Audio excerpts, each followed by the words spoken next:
Salut la famille, j'espère que vous allez bien. Dans cette petite vidéo, je vais vous prouver que l'islam est une fausse religion et que Jésus de la Bible est le seul chemin pour aller au paradis. Maintenant, je sais qu'il y a plusieurs musulmans qui écoutent mes vidéos et juste pour vous partager mon cœur, mon désir, c'est de vous partager l'évangile de Jésus-Christ afin que vous pouvez avoir la vie éternelle parce que la Bible nous dit que si tu n'as pas de sacrifice pour tes péchés, tu vas payer la pénalité pour tes péchés et la pénalité du péché, c'est la mort et l'enfer. Mais le don gratuit de Dieu, c'est la vie éternelle à travers Jésus-Christ, le Fils du Dieu vivant. Okay? Alors, pour prouver d'abord que le Coran est une fausse religion, on va examiner ce que le Coran dit par rapport à Jésus. Alors, selon le Coran, et ça c'est une croyance que tous les musulmans acceptent, tous les théologiens, tous les érudits musulmans acceptent que Jésus n'a pas réellement été crucifié à la croix, mais que c'est Allah qui a fait que les personnes croyaient qu'on a crucifié Jésus quand on n'a pas réellement crucifié Jésus. Okay? Alors, cette croyance-là, ça va contre tous les faits historiques qu'on a accès. Okay? Alors, si on examine l'histoire de l'époque, on peut lire des citations des historiens non chrétiens qui parlent de Jésus et qui parlent de la crucifixion de Jésus. Alors, si je vous donne juste quelques exemples, il y a Tacite qu'il a écrit en 116. Il était un historien et un sénateur romain. Il a dit « Christus, le fondateur du nom, a été mis à mort par Ponce Pilate, procurateur de Judée, sous la règne de Tibère. » Il y a un autre historien, lui c'est un historien juif. Lui, il a dit, il y avait à cette époque Jésus, un homme sage, s'il est permis de l'appeler l'homme, car il était un faiseur de merveilles.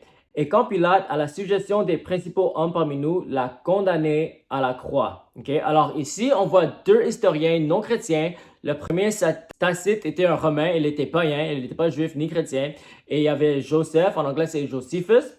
Et lui, il a écrit dans le premier siècle que Jésus a été condamné à la croix. Okay? Alors, il y a plusieurs autres citations qu'on peut trouver qui prouvent que Jésus a été crucifié à la croix. Et ça, c'est un fait historique que même les athées sont d'accord avec. Chaque personne qui fait la recherche honnête va savoir que Jésus a vécu en Israël et qui est mort à la croix. Les faits historiques, parmi tous les érudits, parmi tous les théologiens, les historiens, les experts, on sait que Jésus a vécu en Israël et que Jésus est mort à la croix. Okay? Alors, les seuls théologiens ou les seuls érudits qui opposent cette vérité, c'est les musulmans. Alors, et ils basent leur information sur le Coran. Okay? Encore, le Coran nous dit que Jésus n'a pas réellement été crucifié et que c'est Allah qui a fait que les personnes croient que Jésus a été crucifié. Mais le problème avec cette croyance, c'est que la Coran nous dit également que tous ceux qui adorent Jésus en tant que Dieu sont condamnés à l'enfer. Et la fondation du christianisme ou de l'évangile, c'est la mort de Jésus et la résurrection de Jésus. Alors, si c'est vrai que tous les chrétiens, tous les milliards et les milliards de chrétiens vont aller en enfer, la blâme est sur Allah. Parce que c'est Allah qui a déçu le peuple, qui ont fait les personnes croire que Jésus est réellement mort à la croix. Et ça, c'est partie de l'évangile de Jésus. Tu dois croire que Jésus est mort à la croix pour tes péchés, pour être sauvé. Mais si cette croyance, l'origine de cette croyance vient de Allah, ça veut dire que Allah a fait que les chrétiens croient à un faux événement et cette croyance amène tous ces gens à l'enfer. Okay? Alors, clairement, ça ne peut pas faire du sens que Allah va commencer une fois, parce que selon le Coran, c'est Allah qui a commencé le christianisme à travers sa déception. Il a déçu tous les gens et soudainement, tous ces gens-là, ils ont commencé à partager la bonne nouvelle que Jésus est mort pour nos péchés et c'est comme ça que le christianisme a propagé partout dans le monde. Okay? Alors, si on examine les faits historiques, les sources qu'on a accès, on peut revenir à la vérité que Jésus est réellement mort pour nos péchés et il a réellement été ressuscité de la mort. Comment on peut le savoir? D'abord, c'est seulement Dieu qui peut convaincre, c'est vrai, mais En même temps, on peut même faire des recherches pour vérifier si c'est la vérité. Et si on revient à l'histoire de l'Église ou le commencement de l'Église, il n'y a pas d'autre explication de comment le christianisme a commencé. Même les musulmans, les athées ne peuvent pas donner une explication comment le christianisme a commencé et comment aujourd'hui on est des milliards de personnes qui croient que Jésus est le Fils de Dieu, qu'il est mort pour nos péchés et qu'il a été ressuscité de la mort. Souvent, les musulmans vont dire que la Bible a été corrompue, mais si c'est le cas, il faut montrer des sources ou des événements historiques. Est-ce qu'il y a eu un moment où on a brûlé tous les Bibles et on a établi une nouvelle doctrine? Alors, si on est honnête avec l'information qu'on a, que ce soit le Coran, que ce soit la Bible, que ce soit la fait historique, on va revenir à la vérité que Jésus a vécu en Israël, que Jésus est mort à la croix et que Jésus a été ressuscité de la mort. Et même dans le premier siècle, les non-croyants qui vivaient dans le premier siècle, les Romains, les païens, ils ont écrit que les chrétiens adoraient Jésus en tant que Dieu parce qu'ils croyaient qu'il est mort pour nos péchés et qu'il a été ressuscité de la mort. Je vais vous donner une autre citation de Pline le Jeune. Lui, il était un avocat et un auteur romain.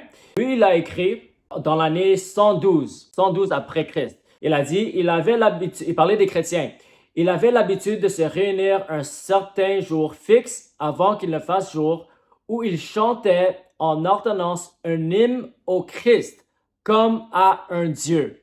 Okay? Alors même au début du 2e siècle, on voit que les chrétiens louaient Jésus en tant que Dieu. Pourquoi? Parce qu'ils croyaient qu'il est réellement mort pour nos péchés et qu'il a été ressuscité de la mort. Il y a beaucoup d'autres choses que je peux partager, mais je voulais vraiment partager ces vidéos pour tous ceux qui sont ouverts. Je sais que c'est seulement le Saint-Esprit qui peut vous convaincre, mais j'aimerais vous encourager de vraiment faire du recherche, que ce soit le Coran, mais si tu vas lire le Coran, lis également la Bible et lis également l'histoire de le christianisme, l'histoire de l'islam.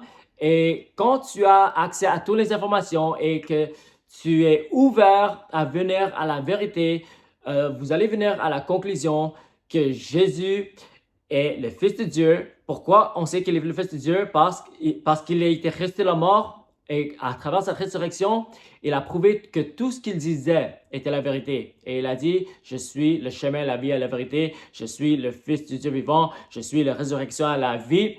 Et les disciples de Jésus, ils ont documenté tous ces faits historiques. Et Jésus, ultimement, il est mort à la croix pour les péchés de l'humanité. Il a pris le jugement de Dieu que toi et moi on mérite, a été mis sur Jésus à la croix. Alors ton péché a été condamné à la croix. Alors Jésus s'est sacrifié pour vous et il a prouvé son identité à travers sa résurrection. Alors j'aimerais vous encourager de prendre une décision de venir à Dieu avec un cœur sincère. Tu lui demandes pardon pour tes péchés et tu acceptes ce sacrifice. Tu acceptes le sacrifice de Jésus et tu crois qu'il est le Fils de Dieu. Il est mort pour tes péchés. Il a été ressuscité de la mort. Et après, tu te répands, c'est-à-dire tu décides de te détourner de tes péchés et de suivre Jésus-Christ avec tout vos cœurs. OK? Alors que Dieu vous bénisse et on se voit dans la prochaine vidéo.